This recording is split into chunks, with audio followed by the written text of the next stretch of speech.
Welcome back to Combat Mission Fortress Italy for the second mission of the Foiling Fustian campaign. Last night in the first mission we were lucky enough to be in position to decimate British Airborne, landing on one of their drop zones south of the critical Primasole bridge. But in the chaos of the drop, a few small groups have managed to coalesce and seize the bridge behind us. This is a problem on two counts. Firstly, the bridge is a key crossing on the coastal road that the British 13th Corps can exploit to rapidly advance on Catania and from there Messina, cutting the Axis lifeline back to mainland Italy. Secondly, the Fallschirmjaeger units deployed to the south of the bridge are now cut off. Retaking the bridge is therefore obviously a top priority for the Germans and their Italian allies. Grasping the situation, a staff officer back in Catania, Hauptmann Franz Stangenberg, has taken the typically German measure of gathering up all the men he can get hold of and mounting a counterattack on his own initiative.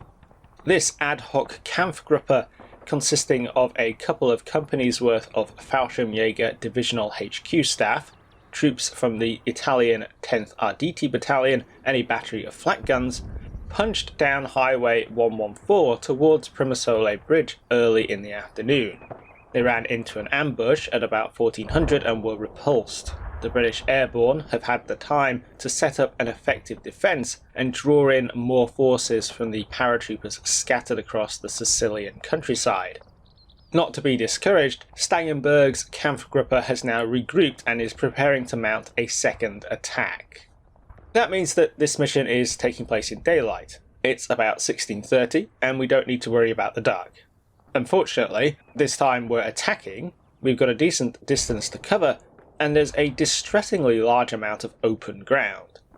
The map is split in half by Highway 114, which runs from the Axis deployment zone in the north towards the British positions in the south. There's a patchy band of woodland and scrub on either side of the highway, about 200 metres wide on the left and 300 on the right.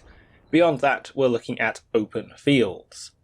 The whole map is pretty much completely flat, except for a handful of shallow gullies that don't look like they're deep enough to offer much protection. Our first objective, worth 350 victory points, is a bridge over one of these gullies, marked up as Highway 114. To the immediate left of this is a triangular patch of woodland between two of the gullies. Continuing on along the highway, we get to an arc of open ground. On the left of this, beyond an isolated farmhouse, we have our second objective, the orchards. This is also worth 350 points, and is obviously in some orchards, which occupy the far map edge to the left of the highway. Off to the right is our final ground objective, the sunken trail. This is a pretty arbitrary looking chunk of ground at the end of a thin arc of woodland that curves away towards the close right corner of the map.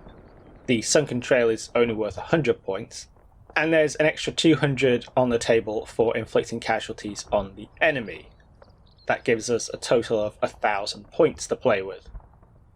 The briefing indicates that the enemy is defending the area with a force of 2 understrength companies, and, because we bumped into them earlier in the day, we already have an array of contact icons that can help us map out their defence. A key element here is that the British Paras don't have any support weapons down at company level. Aside from maybe some medium mortars, we're not going to be dealing with anything heavier than small arms. And on top of that, British paratrooper units are heavily laden with submachine guns. They still have Bren guns and a few rifles, but fundamentally their firepower is concentrated within a couple of hundred metres. That's going to make it very difficult for all those positions to effectively mutually support one another. Against this, the core of our force here skews the other way.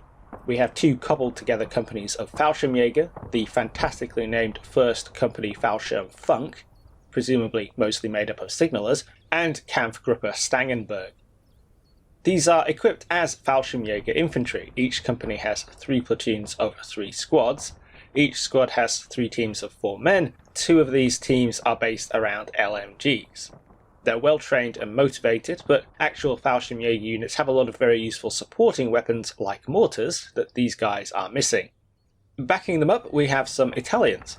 Starting out on map are 4 AS-42 reconnaissance vehicles. These are somewhat analogous to the British long-range desert group jeeps used in North Africa. Basically unarmoured, but festooned with machine guns. 3 of the starting vehicles have dual MGs and the 4th mounts a 20mm cannon. This could be very useful, but might also be limited by only having armor-piercing incendiary ammunition, so we'll have to see. Following the Fallschirmjaeger and the AS-42s up in 50 minutes is a rifle company of Italian Arditi, accompanied by 4 more AS-42s. In support, from the word go we have a battery of Flak 36 88mm guns. These are off-map, firing in the indirect role, and only have 120 rounds to play with, so they're very limited. To make the most of them, our force has 2 forward observer teams attached, and 4 target reference points we can place wherever we want. Jamming all of this together, I'm inclined to go left. I always want to compartmentalise the map and deal with as little of the enemy force at once as possible. 700 victory points of the 1000 on offer can be found left of the highway, split between the highway and the Orchard objectives. On top of that, the short-range focus of British Airborne troops means I'm pretty confident that enemy forces to the right will find it very difficult to interfere. There's also plenty of open ground on the far left where the AS-42s can roam and provide support, and the triangular wood and the trees lining the highway will help block line of sight from enemy positions in depth or on the other flank. The plan then will be to take the triangular wood first, which is the key to securing the highway objective, then use it as a jumping off point to seize the orchards. Time permitting, from there I can swing to the right and tackle the sunken trail. As the battle starts, the first thing I want to do is sidestep my force to the left. The Funk Company's deployment zone already allowed me to move them and 2 of the AS-42s down the line, but KG Stangenberg has to walk. This isn't a big deal. There's over an hour on the clock, and as the Funk Company leaves its gully to start moving up, it immediately starts spotting the enemy. Within a couple of turns, it's clear that there are British troops in the triangular wood and arrayed on the edge of the Orchard.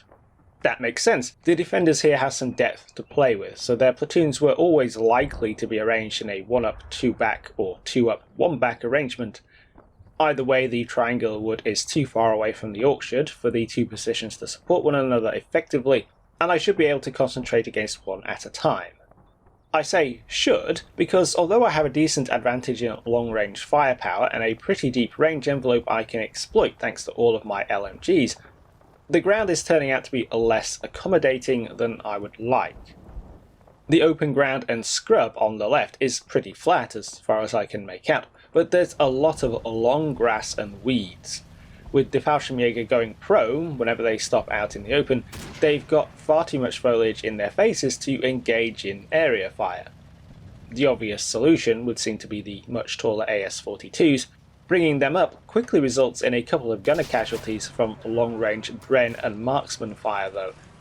The reality that they're attracting fire, are poorly protected and aren't actually going to put a decisive amount of fire out themselves with their slow-firing machine guns is enough for me to pull them back. One is a bit slow off the mark and is actually knocked out. With another getting immobilised negotiating the gullies, the AS-42s aren't making a great first impression here.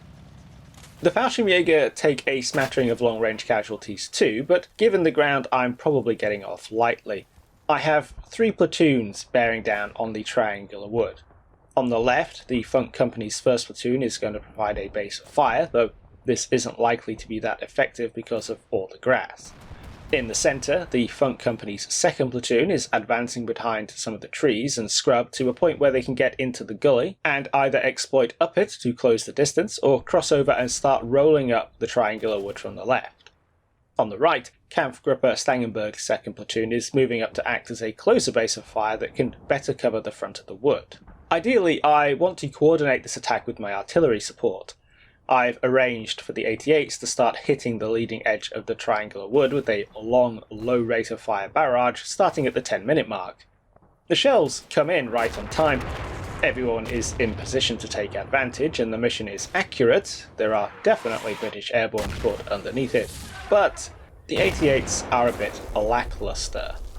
When you think about it, 88mm is not much bigger than a medium mortar shell, and with the Flak 36 being an anti-aircraft gun designed to fire at high velocities, the shells have to endure higher pressures. That means they have thicker walls and less explosive filler, so although they're probably doing something, I'm not convinced they're doing all that much. Probably a bigger issue is where to go from here though. There's a TRP on the highway bridge and another at the back of the triangular wood. What I had originally intended to do was to adjust the fire mission using those TRPs to pivot the shell fire through the wood. That way the artillery will be doing the heavier lifting on the densest chunk of terrain I need to clear. But because I'm commanding an AirSats thrown together Kampfgruppe, there isn't a decent link between my FOs and the 88s. Even with the TRPs speeding things up, it'll take a good 10 minutes for the 88s to adjust, and at the current rate of fire, they've only got 12 minutes worth of ammunition. I don't think that's going to be a very good use of my artillery, not least because where it is, it'll effectively block my infantry from storming the wood, so I call it off after a few turns. It's no doubt done some damage, and I can see some British paras disengaging from the tree line, but I think I'm going to get more mileage out of it somewhere else. Clearly that's not much encouragement for the Fallschirmjaeger. The Funk Company's 2nd platoon gets a squad across the gully under a torrent of speculative supporting fire from the base of fire LMGs, and they grab a toehold in a patch of trees off the close corner of the triangular wood. They find a trio of Brits in there. One's already dead, they finish off another, and the third puts his hands up. This is something of an indicator of what's in store. British Airborne sections split down into very small teams, and what really worries me is the prospect of clearing a wooded area with tiny clusters of SMG-toting enemies scattered through it. To really nail that prospect home, the toehold comes under fire from a lone Bren gunner. They shut him down pretty quickly, but lose a man in the process. Trying to push up the gully to expand the frontage I can easily enter the wood over is much less successful. The squad I'm pushing here comes under enfilading fire from some Brits at the far end in the objective. It's too far for SMGs, but each squad has a Bren gunner and a marksman, and they're able to take advantage of the obvious approach route to put down a whole fire team before I get the message. Annoyingly, the problem position dominating the gully is in a good keyhole where neither of my base of fire platoons can get at them, and despite the fact they're literally sitting on a TRP, I've already started directing the 88s in elsewhere. The solution comes from an unexpected direction. 50 minutes into the battle, my Italian reinforcements arrive, and they bring with them some much needed support weapons. While the 10th RDT's riflemen and AS-42s disperse into the low ground and woodland in case the Brits have any mortars up their sleeves, their attached Brixia light mortar and Breda machine gun teams head off to solve my gully problem. In the background, the 88s come in for a second time. The Brits in depth, defending the orchard, are conveniently lined up along the tree line, and I made the call to expend my remaining artillery ammunition on them. It won't help that much right now, they've mostly been taking ineffective pot shots at the Funk Company's base of fire, but with the attack on the triangular wood slowing right down, smashing the next position should hopefully lubricate phase 2. And starting to push into the triangular wood, it seems that clearing it might take a while. The first fire team across, backed up by 4 more in the toehold, gets zipped by Bren gun fire from the opposite corner of the wood, then stumbles into sight of a Piat team.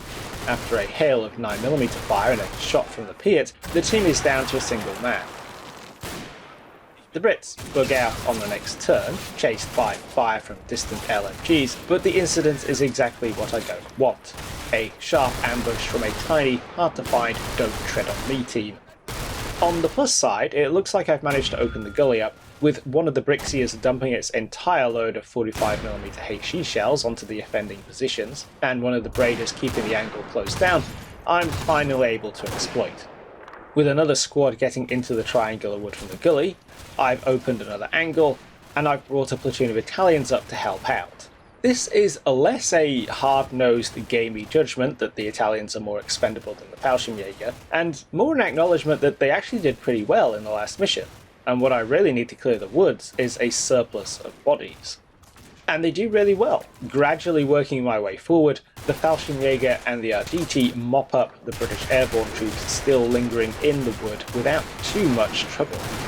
I'm already starting to think about how I'm going to leapfrog onto the orchard objective. A base of fire in the triangular wood, complementing a flanking move onto the left, and a roll-up of the orchard position seems like the best bet, but the Brits pulled the rug from under that option.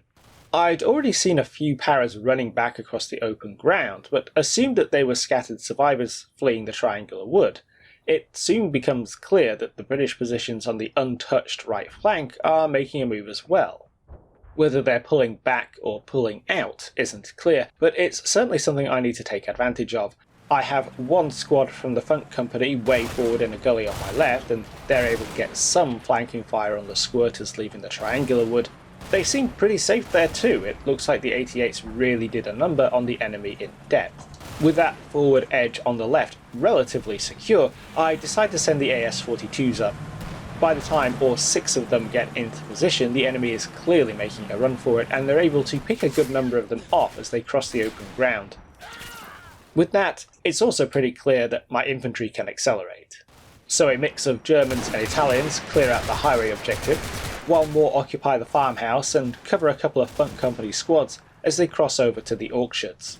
These don't come under fire in the process. There are a couple of scattered paras in the back of the orchards that go down fighting, but no serious resistance. After getting a squad into the Sunken Trail objective and making sure all 3 objective areas have been thoroughly combed for lurking red berets, I opt for a ceasefire.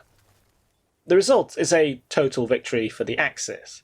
I've secured all 3 ground objectives and taken a good chunk out of the British force, though they've managed to keep their casualties down by bugging out. All in all, I lost 27 men compared to their 77, about 30 of whom were taken out by the 88s. Judging by the number of bodies lining the edge of the orchard, switching them onto that target in depth was a good call.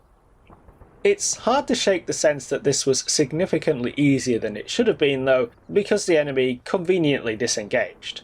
It took me a long time to clear out the triangular wood. I made a choice to move slowly to keep my casualties down, and that's something that a better equipped or human-controlled opponent could easily have exploited. On the other hand, I never had a good idea of what was lurking in the wood until I'd gotten well inside. An attack by mass, that is, using my superiority in numbers and firepower to bulldoze my way forward, was always an option. But I don't think it was clear exactly when that option changed from a good way to get a lot of my troops shot to an effective means of expediting the attack. Regardless, we've driven the British defenders off the north end of Primosole Bridge. Overnight, they will disengage from the south end as well, leaving the Fallschirmjaeger to occupy it. Kampfgruppe Stangenberg will return to Catania to catch up on all the paperwork it should have been doing in the rear, while the defence around the bridge is re-established. In the morning though, the first British elements from the landings will be arriving from the south, bringing with them armour and artillery. Should be fun. Hope you all enjoyed this video and found it interesting. If you'd like to watch these early and support the channel, you can do so via Patreon and YouTube memberships. Whether you do or not, thanks for watching, and I'll catch you in the next one.